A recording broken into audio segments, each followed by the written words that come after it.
ఇక్కడ 2-3 విషయాలు చెప్పారు. ఒకటి,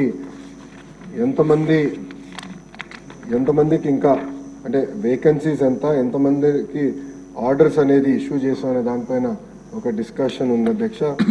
గత ప్రభుత్వం నోటిఫై చేసిన వేకెన్సీస్ 4,534 అధ్యక్ష. దాంట్లో అపాయింట్మెంట్ ఆర్డర్స్ ఇప్పటికి ఇచ్చింది 3,939, అంటే ఒక 600, సుమారుగా ఒక 600 వేకెన్సీస్ ఉన్నాయి.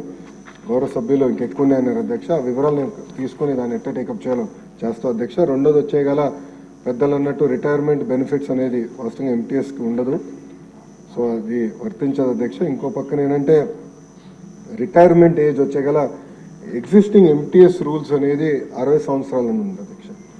సో అది గౌరవ సభ్యులు కోరారు, అది నేను అధికారులతో చర్చించి మాకు గౌరవ ముఖ్యమంత్రి గారితో రివ్యూ మీటింగ్ అయినప్పుడు అది ఎట్లా టేకప్ చేయాలో అది కూడా డిస్కస్ చేస్తాను అధ్యక్ష.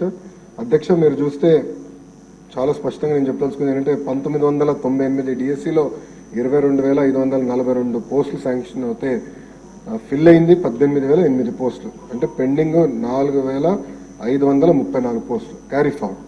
దాంట్లో 3,939 పోస్టులు ఎంటీఎస్ ద్వారా అపాయింట్మెంట్ అయింది, మిగిలింది 595 పోస్టులు అధ్యక్ష. ఫస్ట్ ఆ నెంబర్ వస్తాం అధ్యక్ష. దెన్ బ్యాలెన్స్ మీరు చెప్పినట్లు ఎట్లా టేకప్ చేయాలో గౌరవ ముఖ్యమంత్రి గారితో చర్చించి టేకప్ చేస్తాం. మీరు అన్నట్టు పాదయాత్రలో కూడా 1998 డిఎస్సి మెంబర్స్ నన్ను కలిశారు. గత 5 నెలల్లో కూడా ప్రజా దర్బార్లో కూడా నాకు కలుస్తాం జరిగింది. సో సబ్జెక్టు నాకు అవగాహన ఉంది అధ్యక్ష. ఒక పద్ధతి ప్రకారం ఇది ముందలు తీసుకెళ్తాం. ఇది ఇంతేకాకుండా అధ్యక్ష, నిరుద్యోగ యువకులు ఒక హామీ వదలుచుకున్నాను అధ్యక్ష. నేను అధికారులు కూడా నేను చెప్పింది ఏంటంటే అసలు డిఎస్సి పైన గతంలో ఎన్ని కేసులు పడినాయి, దేనివల్ల పడినాయి, ఎందుకంటే ప్రభుత్వం మనమే మేజర్ లిటిగెంట్ అవుతున్నాం, అట్లా కాదు. గతంలో పడిన కేసులన్నీ స్టడీ చేయండి, స్టడీ చేసి ఇప్పుడు ఇచ్చే డిఎస్సి నోటిఫికేషన్ పకడ్బందీగా ఇవ్వండి, అందరికీ ఆమోదమైన డిఎస్సి నోటిఫికేషన్ ఇవ్వాలి. ఇది మళ్ళీ ఒక లీగల్ లిటిగేషన్లోకి వెళ్ళకూడదు అని చాలా స్పష్టంగా నేను చెప్తాం జరిగింది. అధికారులు కూడా చాలా టైం పెట్టారు దానిపైన అధ్యక్ష. మీ అందరి సహకారంతో one of the best notification త్వరలో మేము ఇవ్వబోతున్నాం. యుద్ధ ప్రాతిపదికంగా పెండింగ్ ఉపాధ్యాయ పోస్టులని కూడా వచ్చే సంవత్సరంలో మేము భర్తీ చేస్తాం. థ్యాంక్ యూ అధ్యక్ష. క్వశ్చన్ అవర్ ముగిసిందండి. ఈరోజు క్వశ్చన్ అవర్లో సభ్యులు బాగానే సహకరించారు.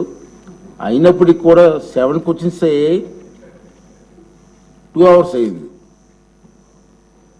అయినప్పుడు సహకరించారని భావిస్తున్నాను నేను మిమ్మల్ని కోరేది ఏంటంటే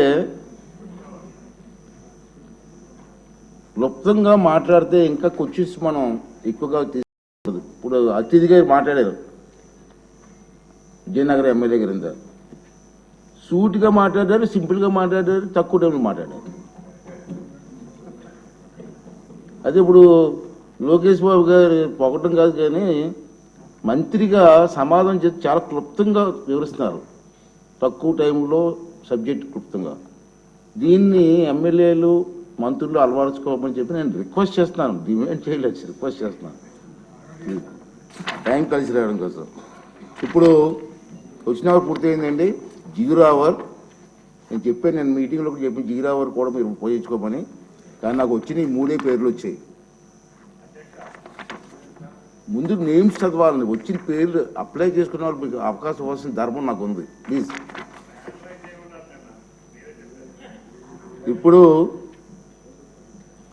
సింధూర్ రెడ్డి గారు